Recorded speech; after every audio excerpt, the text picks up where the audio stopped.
Swim with the whale. Ed was on deck with Kylie, rowing, on day 60 odd? 60 odd. On the crest of a whale, Ed... Crest of a whale? Crest of a whale? Quick, very sharp. Focus, on the crest of a wave, Ed saw a whale, and in a very high-pitched scream, only second as high as your help scream in his sleep. We'll come to that. He shouted, "Whale! Whale!" And Wellesley and I jumped up from our cabins. We were asleep, and we saw this 25-foot whale just swimming under the boat. So we took lots of photos, very excited about it. Had cameras, holding cameras underwater, and then we thought, well, let's get in. So that was actually after you filmed underwater and realised that you hadn't actually filmed anything because the battery wasn't even turned on. No, battery. I thought we'd actually miss all the whale. Yeah, that's right. Yeah. So we jumped in and it didn't swim away. So we probably had an hour swimming with this thing, and it would swim within a foot of us or something. It was swimming upside down. It seemed really playful. Kylie said to you, make sure, can you sign a disclaimer, please? Kylie wanted me to sign a disclaimer to say that he didn't allow me to go in the water. Safety first. Yeah, to which I think you got to bugger off. There's not enough time. But that was probably our most incredible experience, wasn't it? Good lifter that was, actually, because we were quite down at that stage. Which was some of the best hallucinations? Three mice clinging on the end of a claw. 3 mice on the end of a... An oar. An oar. Well, yours were pretty bad. Why don't you tell us about some of yours? My hallucinations. Keep it clean, Wellesley.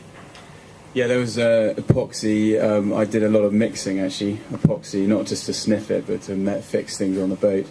And I think Kylie, they used to become quite entertaining for them at the end of their watch when they were waking me up to start talking to me about random things when I was half asleep. The last one was only 3 days ago, when Kylie asked me to change a fuse in the battery locker, and so say, "Wellesley, wake up, you need to change a fuse right now." So I'll be like, "Okay, mate, I'll just go and guess it, which fuse needs changing." So going over this long conversation about which fuse and which locker and all that, and everyone was laughing at me. It was great fun. And so that was quite interesting. Also, Wellesley, wake up, it's your turn. Mate, hang on, I'm just mixing some epoxy resin. And also, was the cotton wool, was it? Oh, the cotton. Well, no, it was the gloves. It was the see-through gloves. See-through gloves. Yeah. Just putting some see-through gloves on, like medical gloves, and for some cotton wool and that sort of thing. And yeah, there was some really strange. It was such an odd, because you're trying to wake up, you just don't know what's going on. You start saying really odd things. People are laughing at you. You get very cross as well, and people are laughing at you in the middle of the night, trying to get things sorted. So it was really bizarre, actually. Thinking about you. No, I didn't really actually have the... One of my most amusing ones. Kylie did very little hallucinating, and I was cooking lunch one day, and the choices were shepherd's pie, chili con carne, or chicken and vegetable pasta. And Kylie was sort of half asleep behind me, and he was dreaming away. And I said, Kylie, what do you want for lunch? What do you want for lunch? He went, what? I said, what do you want for lunch? Shepherd's pie, carne, or chicken and vegetable pasta? And he went, snatch. I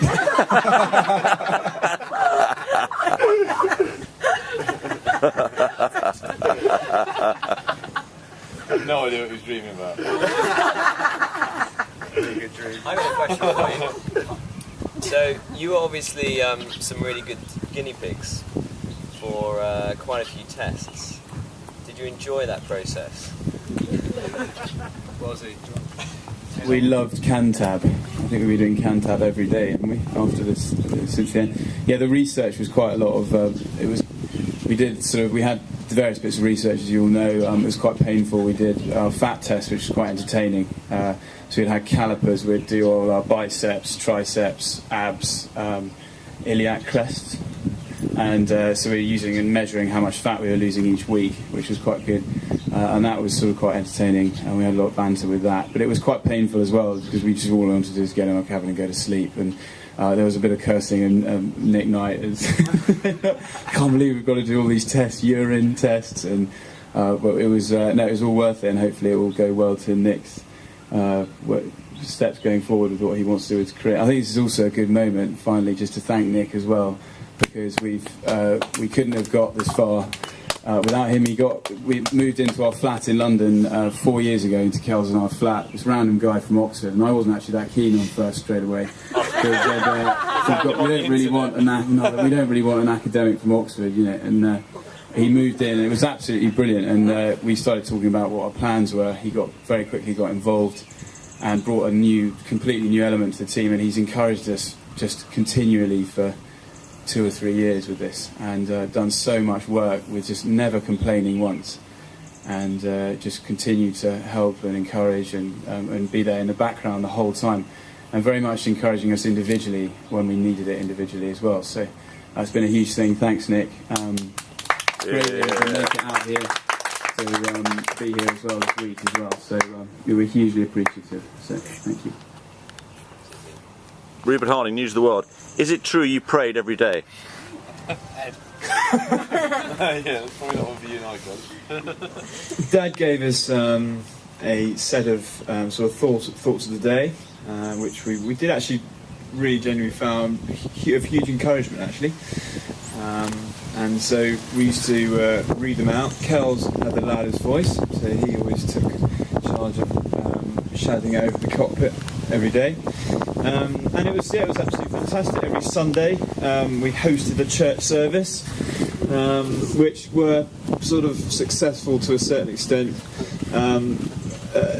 Ollie preached. Well, actually, how it used to go is that Kylie used to pick a verse from the Bible at random, and then ask either Ollie or I, because obviously we're the vicar's sons, to preach. Which then we weren't actually allowed time to prepare, so I had to be off the cuff. Bit of inspiration. I think Ollie was actually better at it than I. And then after that we had notices, church notices, where Judith actually was quite a common, appeared in the notices quite commonly. I don't know who Judith actually was in the end. And then we used to finish off with a hymn, and none of us knew the words. So we just used to sort of hum along and shout, and it was just quite random, but it was great fun. Can we have a rendition? Yeah. Oh, bravo! Oh, guide me, oh. We had Amazing Grace was very good. Yeah, we could do that, yeah. Okay, we'll give you a little song, which became, towards the end, part of our little thing. So, you know we belong together forever and ever, no matter where you are. You're my guiding star, and from the very first moment I saw you, never felt such emotion. No matter what. I love it. I'm working on it. And from the very first, just to know, you are there, you are there. Hold me in your arms, don't let me go. I want to stay forever, closer each day. Homos and gays.